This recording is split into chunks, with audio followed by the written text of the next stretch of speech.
One of the biggest crowded trades in the world was long crude, and that has reversed. But just close your eyes, because if I say these words, they will just make you feel happy about your investment and about your portfolio. There is a collapse in crude, there is strength in rupee, and there is a decline in bond yield. Shyam Sekhar is able to hear the ring of my sentence and my words. So let's start the interaction with a smile on his face. Shyam, should I say it again? Decline, crash in crude, strength in rupee, and decline in the bond yield. Yeah, I think it was bound to happen. See, unfortunately, we live in very volatile times. What you say is never written in stone. So you need to actually be very nimble and flexible, and a lot of assumptions tend to get rewritten. So I don't think we live in an era where you can write your assumptions on most parts of the economy for a longer duration of time. That's the hard reality.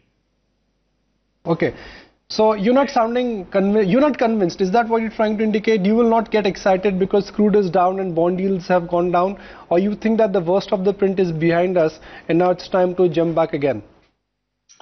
No, see, I have been of the view that investing on a top-down recovery of the economy made sense even under rising crude prices. My premise was that eventually crude prices would not sustain at higher levels. I still hold that view. But I'm not a doomsayer on crude to say that it will go down to abysmal levels either, because we really don't know, and I don't want to do wild guessing. But it is fair to assume that the kind of speculative surges that you saw in the past are really not going to happen again. Crude will keep rallying and correcting.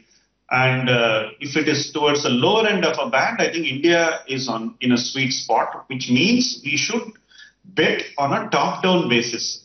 The problem with most of our investing is that we have got used to a predominantly bottom-up approach in the past few years, and we have kind of shunned the top-down approach. And I think that most investors are not ready to really shift to a more top-down approach, and that really is what is giving so much of irritation to most of us.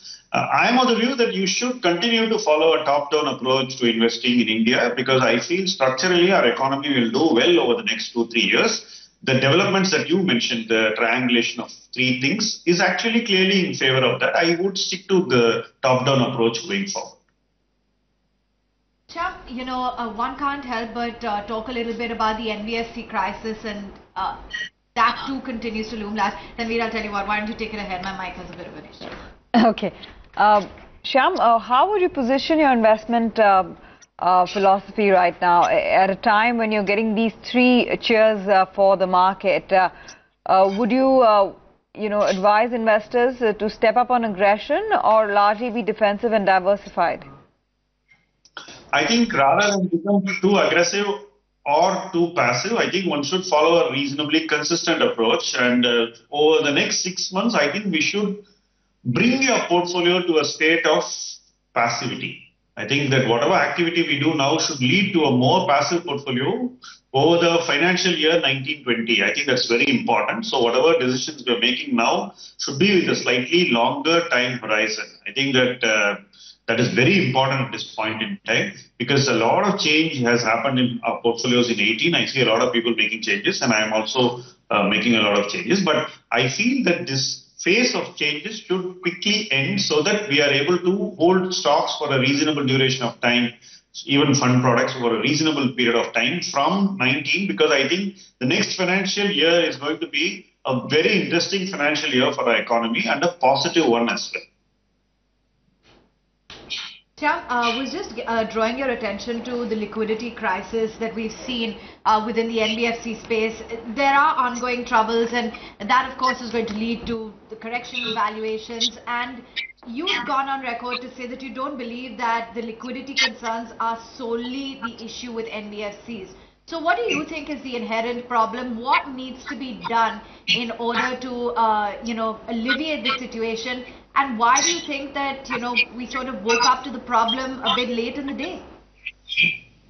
See, let us look at the genesis of this from an investor viewpoint, just before the stocks fell, we had almost attributed continued certainty to earnings growth. I think that got broken. And from there, we swung to the other extreme of wondering whether they would be able to even find the capital to repay whatever they have already borrowed. So I think both these extremes are not really going to sustain in the future. While good NBFCs will continue to find capital at slightly enhanced rates of interest, the not so good ones will manage to refinance their capital with a little help from the government and the Reserve Bank and the system. But I think that growth is something that is not going to be easy. As a community, I think the investment community has not yet understood the gravity of what is getting solved and where it will get lead to. While I'm not really going to be a doomsayer on NBFCs to say that they will all not exist or they will sink, the fact is that they're not going to sail as smoothly as we still think they will. I think that there is a lot of license that we are giving to this space even now. I think that we would be forced to withdraw that license when the realities dawn on us and we get greater clarity and we start believing what we see. And I think that that is really the issue with NBFCs. They would continue to be relevant to the economy. They will play their part. All that is a given. But whether they would grow smoothly and whether they will be able to grow earnings smoothly, whether they will be able to maintain the spreads, and whether the end borrowers of NBFCs would remain forever with NBFCs or they would move up towards a bank. These are issues which we have really not factored in. We are still in that era where banks were in great difficulty and unable to grow their businesses. I would think that that scenario is bound to change quickly. And we need to form our assessment of NBFCs in line with that change and also in line with the ability of NBFCs to raise capital for growth, not replace whatever they have borrowed.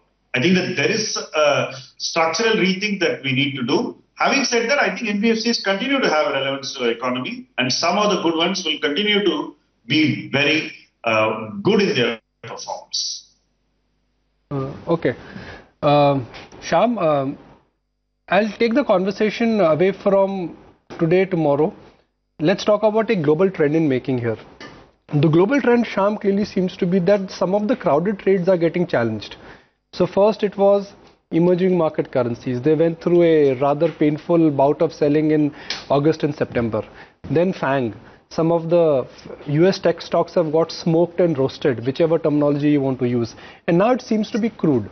So my limited point here is that at a time when we are definitely witnessing crack in some major concentrated global trades, how will that affect emerging markets and a market like India? Because we've already seen a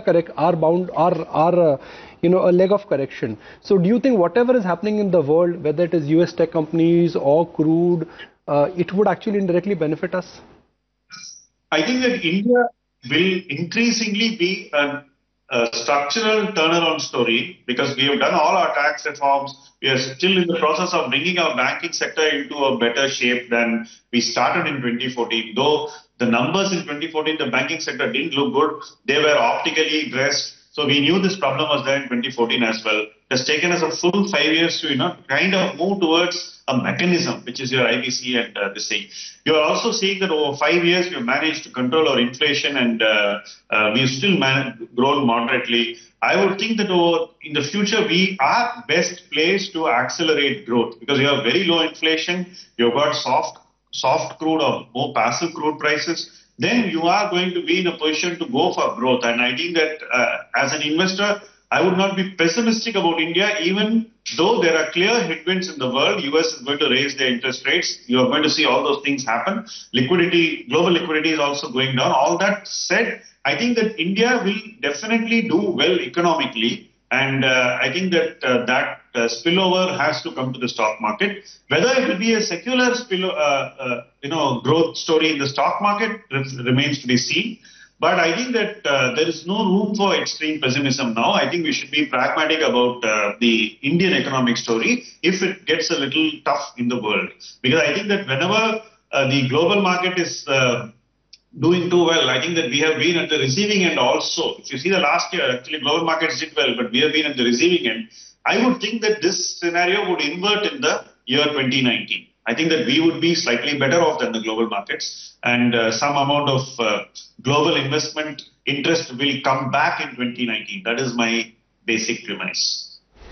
Shyam, what's the take, not on the specific company, but just on the news flow that we're seeing in the media space as a whole? You have seen Zee, which has acknowledged the fact that now they need to make themselves very relevant in the global tech space. They've gone ahead and sold stake, etc. But I think the street is not taking to it very well. How are you looking at the overall change to OTT platforms? And, you know, as I was asking earlier, is this sort of a wake-up call for some of the other companies as well to take the plunge? See, I think that we will see a lot of sector-specific big-ticket investments like you have seen in Flipkart. You will see this in several other emerging sectors, because I think global firms will want to have a presence in the India story. You may even see this in telecom. Vodafone is not a one-off. You may see a very large player coming in and taking a significant stake in one of the big Indian telecom firms. It's possible. And you will see that in a lot of technology firms as well. I think that the kind of M&A that we will see in technology-related emerging businesses in 2019 will be way higher than we have seen in the recent years. So there is going to be very high global interest in these companies, and whether it's in the form of strategic interest or just private equity, we are going to see a lot of capital come into the emerging businesses, because as the economy grows, the relevance of these businesses to the consumer and to the broader society is going to be much higher, and it is natural that investors and strategic investors would want to have a greater share of that pie. I don't see these events as one-off. I think this is a trend, but an early trend. Are you fully invested in this market, Shyam, or are you keeping your gunpowder dry? Yes, I am invested. No, you fully invested. I missed the first part.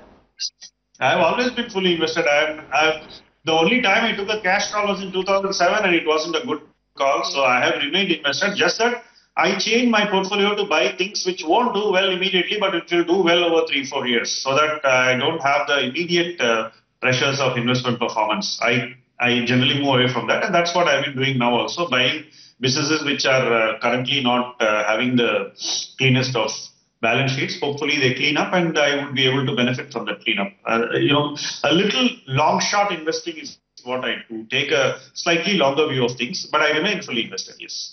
What could be one or two good mutual fund schemes which one should now really consider? Because the entire honeymoon or the carnival which everyone had in the small and the mid-cap schemes, that is over. But to jump out of equity also would be slightly, foolish.